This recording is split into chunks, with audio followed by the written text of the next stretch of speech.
Hello students, welcome to my channel that is psy made easy. Last video में हम लोग chapter number 1 HSC board के बारे में डिस्कस कर रहे थे, दैट इज साइकोलॉजी या साइंटिफिक डिसिप्लिन। तो लास्ट वीडियो में हम लोग ने की फीचर्स ऑफ साइंस को समझा था। आज हम लोग नया टॉपिक पढ़ने वाले हैं, that is history of psychology. तो चलो हम लोग स्टार्ट करते हैं हिस्ट्री ऑफ साइकोलॉजी। तो पहला जो टॉपिक हम लोग ने बात की हुई है that is branch of philosophy. तो जब हम लोग साइकोलॉजी की बात करते हैं एज अ सब्जेक्ट, तो ये डायरेक्टली एक सब्जेक्ट नहीं इंट्रोड्यूस हुआ था। अर्लियर ये था branch of subject that is philosophy. तो काफी एंशिएंट ग्रीक ने ये सब्जेक्ट को जाना, समझा एंड फिर ये एक सेपरेट ब्रांच बना इन the year that is 1870। Okay, तो आपको याद रखना है कि 1870 में ये एक सेपरेट ब्रांच बना। कौन से सब्जेक्ट से? It was earlier a branch of philosophy. ठीक है, अब हम आगे बढ़ते हैं। Emerged as a separate discipline. अभी ये वाला ईयर जो है मैंने एकदम रेड इंक से लिखा है, क्योंकि ये वाला ईयर जो है you have to remember it very very thoroughly. It is a very important year 1879। 1879 में एक्चुअली ये ब्रांच एक डिसिप्लिन में कन्वर्ट हुआ। किसने किया? तो इसका नाम आपको याद रखना है, that is Wilhelm Wundt. Wilhelm Wundt is also known as father of psychology. Okay, इन्होंने एक एक्सपेरिमेंट किया इन अ साइकोलॉजी लैब जो था लेप्जिग में, जर्मनी। ओके, तो यहाँ पे उन्होंने पहला साइकोलॉजी लैब एस्टैब्लिश किया। किसने? विल्हेम वुंड ने। और इन्होंने एक एक्सपेरिमेंट किया what was based on introspection method. तो विल्हेम वुंड का नाम आपको याद रखना है, ये है फादर ऑफ साइकोलॉजी। ये वाला ईयर आपको याद रखना है, दैट इज 1879। बहुत बहुत इम्पोर्टेंट ईयर है। ओके, ये ईयर के रिलेटेड ऑब्जेक्टिव्स में पूछा गया है कि कौन से ईयर में साइकोलॉजी एक सेपरेट डिसिप्लिन बना, या फिर who is the father of psychology. तो ये नाम आपको याद रखना है, that is Wilhelm Wundt. Now we move on to the next school of thought, that is structuralism. Okay, ये सब जो दिख रहे हैं आपको, structuralism, functionalism, psycho analysis, behaviourism, humanism and cognitivism, ये सब क्या है? These are the school of thought. School of thoughts क्या होते हैं कि डिफरेंट साइकोलॉजिस्ट के एक थॉट प्रोसेस होता है फॉर दिस पर्टिकुलर सब्जेक्ट। तो पहला जो हम लोग स्कूल ऑफ थॉट की बात करते हैं तो वो है structuralism.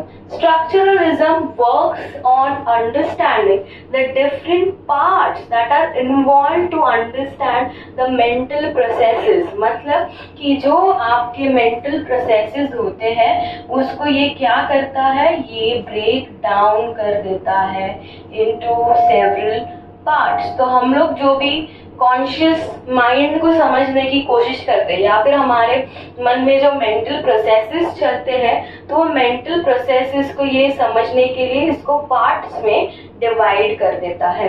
तो ये काम होता है स्ट्रक्चरलिज्म का।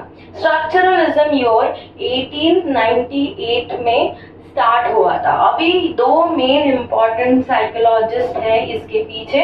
Again this person, that is Wilhelm wound, and second जो है वो है एडवर्ड टिचनर। अभी ये जो एडवर्ड टिचनर है वो विल्हेम वुंड के स्टूडेंट थे, एंड विल्हेम वुंड ने ये एक मेथड बनाया था जिसको हम लोग बोलते हैं इंट्रोस्पेक्शन मेथड।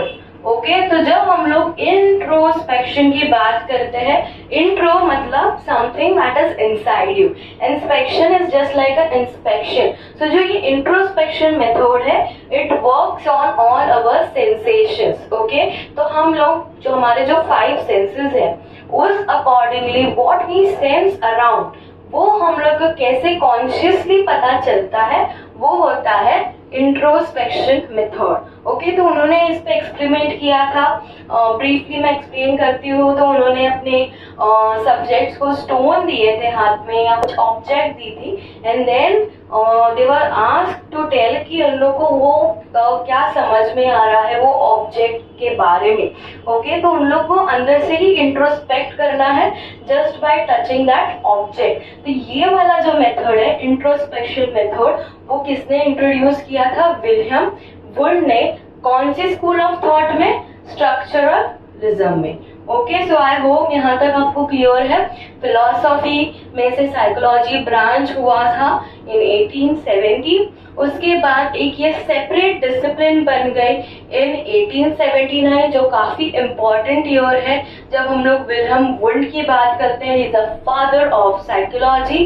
एंड फिर आया स्ट्रक्चरलिज्म। स्ट्रक्चरलिज्म में भी यही वाले साइकोलॉजिस्ट जो है वो यहाँ पे भी इन्वॉल्व है, और यहाँ पे उनके स्टूडेंट जो है Edward Titchener, that is also involve. And इन्होंने मिलकर ये वाली मेथड बनाई, that is introspection. Intro means internal, अंदर से हम लोग इंस्पेक्शन कर रहे हैं, and that works on which sensation. Okay so जो हमारे 5 सेंसेस है उस पे ये मेथड काम करती है। Moving on to next, that is functionalism. यहाँ पे योर ऑलरेडी मेंशन किया हुआ है, that is 1800s। Okay so हम लोग फंक्शनलिज्म की बात करेंगे। फंक्शनलिज्म जो है वो दिया गया है by William James. Okay William James जो है वो है father of American psychology. Okay तो पहली तो बात हमें ये समझनी है कि फंक्शनलिज्म क्या है। फंक्शनलिज्म टॉक्स अबाउट कि क्या हमारे मेंटल प्रोसेसेस में क्या फंक्शंस होते हैं, उसके बारे में वो डिटेल में जानते हैं। ओके सो अगर हम लोग ह्यूमन कॉन्शियस की बात करें, जब हम लोग कॉन्शियस रहते हैं तो वो हमारे आसपास के एनवायरनमेंट को कैसे अफेक्ट करता है, वो होता है फंक्शनलिज्म। तो फंक्शनलिज्म आता है 1800s में। ओके एंड ये ह्यूमन कॉन्शियस के बारे में बात कर रहा है। ह्यूमन कॉन्शियस किसने फंक्शनलिज्म दिया है? विलियम जेम्स ने, जो है फादर ऑफ अमेरिकन साइकोलॉजी। जब हम लोग विलियम वुड की बात करते हैं, he is a father of psychology. जब हम लोग विलियम जेम्स की बात करते हैं, he is a father of American psychology. तो ये वाला जो डिफरेंस है वो आपको याद रखना है, बच्चे कंफ्यूज हो जाते हैं ऑब्जेक्टिव में। तो अमेरिकन जब पूछा गया है विलियम जेम्स, और जब नॉर्मली फादर ऑफ साइकोलॉजी पूछा गया है तो William Wood. Okay now will come on to the very important and mostly talking about unconscious mind. This psychoanalysis was given by Dr. Sigmund Freud. Okay, ये जो है ये पर्सन काफी interesting है। Okay so doctor Sigmund Freud ने 1890s में psychoanalysis की school of thought दिया था। ओके उन्होंने अनकॉन्शियस माइंड की बात की हुई है। जब हम लोग कॉन्शियस माइंड की बात करते हैं, मतलब कि हम लोग अवेयर है हमारे एनवायरनमेंट के बारे में, राइट। जैसे कि आप अभी लेक्चर सुन रहे हो, वीडियो देख रहे हो, तो आप अवेयर हो वो बारे में, राइट। तो ये होता है अनकॉन्शियस में। क्या होता है? That something which you are not aware of but still affecting your behaviour. Unconscious जब हम लोग बोलते हैं तो it is mostly related to your own desires, needs, या फिर कोई चाइल्डहुड ट्रॉमा जो आपके अनकॉन्शियस माइंड में जाके बैठ गया है। ओके एंड ये कहीं ना कहीं आपके बिहेवियर को अफेक्ट कर रहा है। ओके तो ये होता है अनकॉन्शियस माइंड, जो दिया था डॉक्टर सिगमंड फ्रॉइड ने। Okay in the year 1890। फिर आते हैं हम लोग बिहेवियरिज्म। ओके, तो ये जो है जॉन बी वैटसन ने दिया हुआ है behaviourism in the year 20th century. अभी ये जो जॉन बी वैटसन है ये क्या बोल रहे हैं कि हम लोग को नहीं कॉन्शियस माइंड या कॉन्शियस माइंड की वजह से जो बिहेवियर है उस पर हमें फोकस नहीं करना है। He didn't even accepted unconscious mind. Okay, he didn't accepted conscious, he didn't accepted unconscious. What he wanted to tell is that कि behavior जो है it is always working on observable behavior। Okay, तो हम जो चीज देखते हैं हम उसी पे यकीन करेंगे और उन्होंने ऑब्जर्वेबल बिहेवियर पे ज्यादा फोकस किया था। तो ये है जॉन बी वॉटसन जो बिहेवियरिज्म के बारे में बोल रहे हैं again in the year 20th century. Okay, moving on to next, humanism. Humanism मतलब हम लोगों को बेसिकली याद रखना है कि it is more related to the humanistic values which was in the year again 20th century, जिसके फेमस साइकोलॉजिस्ट हम लोग बोलेंगे तो है कार्ल रॉजर्स, अब्राहम मैस्लो और काफी सारे ह्यूमनिस्टिक साइकोलॉजिस्ट हैं जो आप रीड कर सकते हो उनके बारे में। तो ह्यूमनिस्टिक साइकोलॉजिस्ट ये बोलते हैं कि ये एक ह्यूमन वैल्यूज पे काम करते हैं, जैसे कि फ्री विल हो गया, सेल्फ एक्चुअलाइजेशन हो गया। तो ये सब चीजें के बारे में बोलते हैं कि ह्यूमंस जो है वो अपने आप में ही कैपेबल है कोई भी प्रॉब्लम सॉल्व करने के लिए, and psychologist are the one who are just going to help them out. बाकी ह्यूमंस जो है अपने आप में एक काफी कैपेबल पर्सन है, राइट। सो ये कार्ल रॉजर्स और अब्राहम मैस्लो ने किसके बारे में बात की है? फ्री विल के बारे में बात की है एंड सेल्फ एक्चुअलाइजेशन के बारे में बात की है। तो इनकी काफी सारी थ्योरीज हैं, आप गूगल पे of course you can read about this theories. फिर हम लोग जाते हैं कॉग्निटिविज्म की तरफ। कॉग्निटिव वर्ड या फिर कॉग्निशन वर्ड या कॉग्निटिव साइकोलॉजी, जब भी आप ये कॉग्निशन वाले वर्ड्स सुनते हो इन साइकोलॉजी तो ये वाला कॉन्सेप्ट क्लियर करना ज्यादा जरूरी है कि कॉग्निशन का मतलब होता है higher mental processes. Higher mental processes में क्या क्या इंक्लूडेड है? मेमोरी इंक्लूडेड है, थिंकिंग इंक्लूडेड है, डिसीजन मेकिंग इंक्लूडेड है, प्रॉब्लम सॉल्विंग इंक्लूडेड है। तो हमारे ब्रेन में जो भी हायर मेंटल प्रोसेसेस होते हैं वो सब जो है वो कॉग्निशन या कॉग्निटिव टर्म में इंक्लूड किए जाते हैं।